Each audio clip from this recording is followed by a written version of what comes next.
I got this comment right here on my YouTube channel and I want to make a video about it really fast. He was asking about tips and tricks about aerosol. One of the things about aerosol is your ruck, because you will be rucking 6 miles and you will be rucking 12 miles.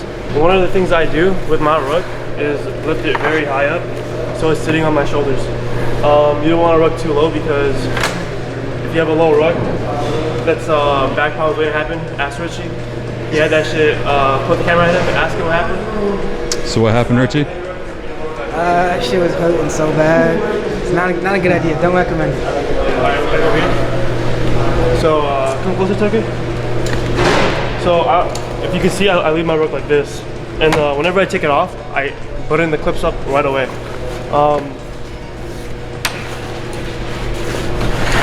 With the ruck itself, you guys have the pouch in here, and you can zip it up. I would zip it up, because once you zip it up and you leave your packing list on it, it'll just stay up, and I'll be like I said again, it'll be on your shoulders. And whenever you're running with the ruck, you don't want it to where it's like dragging you back, because when you're running, you're kind of like leaning forward, and you're going like this, you know.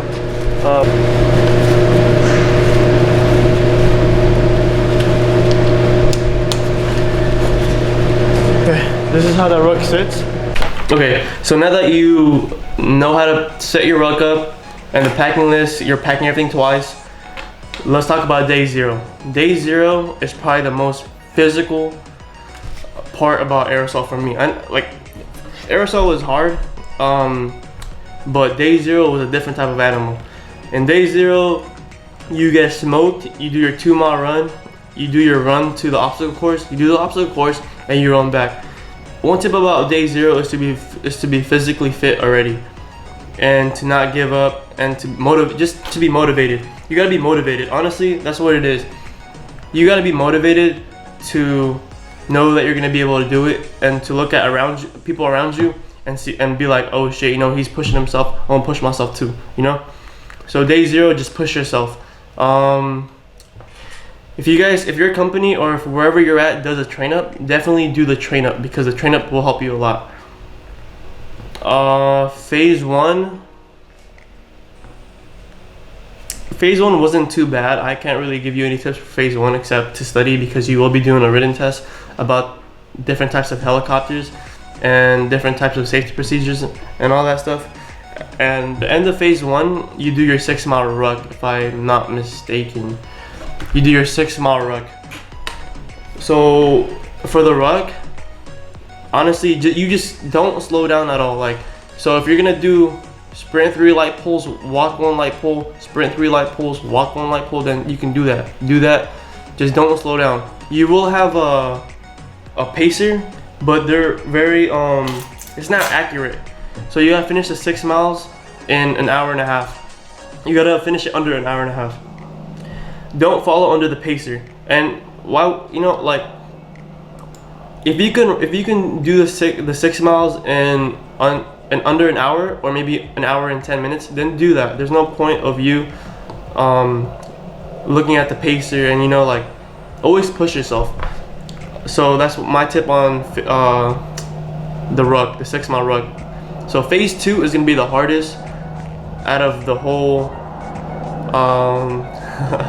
it's gonna be, phase 2 is the hardest to me, because that's what I failed. And it's so easy that you can fail, you know. Like, so here's my tips on how to pass sling loads, because phase 2 is sling loads. So my tips on passing sling loads is to watch videos on YouTube on how to inspect the Humvee A22 cargo bag, 5K cargo net, and Humvee trailers, the water buffalo, and stuff like that. Watch videos on YouTube, because it does show you, because it's not something that you can practice when you come back to your room, or when you're done with the day. You can't just practice it.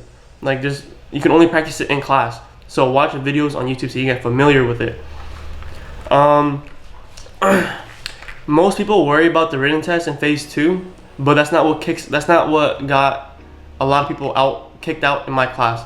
It was that hands-on that got everybody kicked out. If you're studying for the written test, you should be fine. It's the hands-on, because you can't practice it, or you can't study it outside. So definitely, when you get the chance during your class to touch and inspect the loads and actually touch it. It doesn't matter if you're So my issue the first time I went was when we were in class and we were inspecting the loads, and everybody was kind of like, oh, like it was a big class. On small loads, it's too packed, you know. My issue the first time was, oh shit, it's too packed. I'm not gonna go over there and inspect it because it's way too packed, and I don't want to be like in the way of people, you know. Honestly, like, you gotta just say fuck and just, oh wait, excuse me, can I expect a load? Or hey, excuse me, man, can I see it? And actually, like, put your hands on it, you know. You can't, schools like this, you can't be shy, you can't be passive. You gotta actually engage in the class. That was my first mistake going to aerosol, because I'm very timid. Yeah. But what else? So definitely watch videos. I'm gonna put it right here on the top right, in the top left corner, on what videos I was watching and all that stuff. So phase 3, which is rappel week. My tips on rappel week will be, once you get issued your rope and your carabiner, and they tell you how to tie a Swiss seat and all that stuff, definitely take your time to keep tying it all the time. I remember when I got my Swiss seat, I remember when I got my carabiner and my rope, when I got back to my room, I was tying my shit all the time. I was not stopping until I remembered it, because you get time for that. I think it's 30 seconds to tie a Swiss seat, I think, if I'm not mistaken.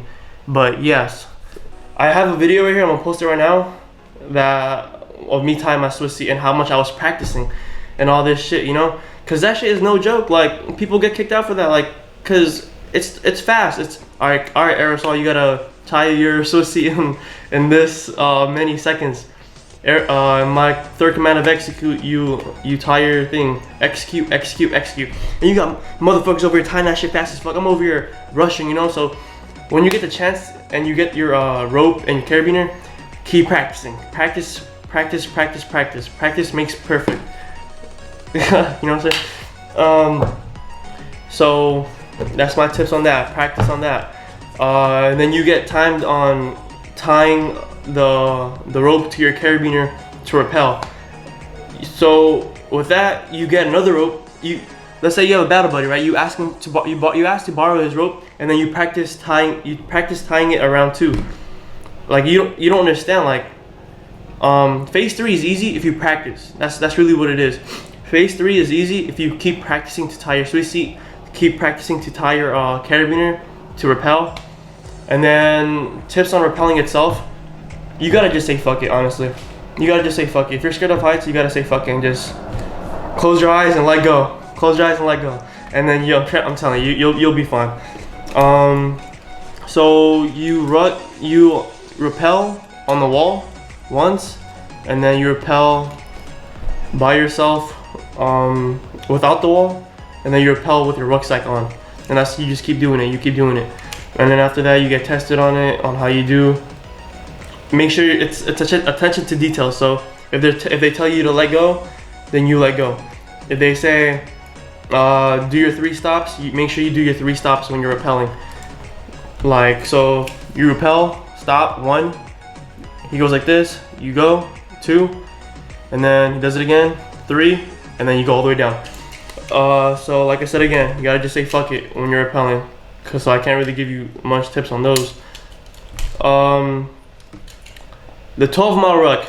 So when you're doing the 12-mile ruck, my tip on the 12-mile ruck is to bring gummy bears with you. Gummy bears are some kind of sweets, because if you're not used to rucking oh so long with that, like with the time that you have to finish the 12-mile ruck, bring gummies with you so your body doesn't fatigue, and so you can keep going. Or get a battle buddy. Get a battle buddy to pace you, kind of motivate each other. That's my tips on that. Like I said again, go to the school prepared, because it's physically tough, and it's attention to detail. with everything. So yeah, like I said again, the fact that you're commenting, like that's good. You know, you're setting yourself up from your peers. So that's really good. That's very, very, very good. And I advise all of you guys to do aerosol if you guys are in the military. Definitely a fun experience.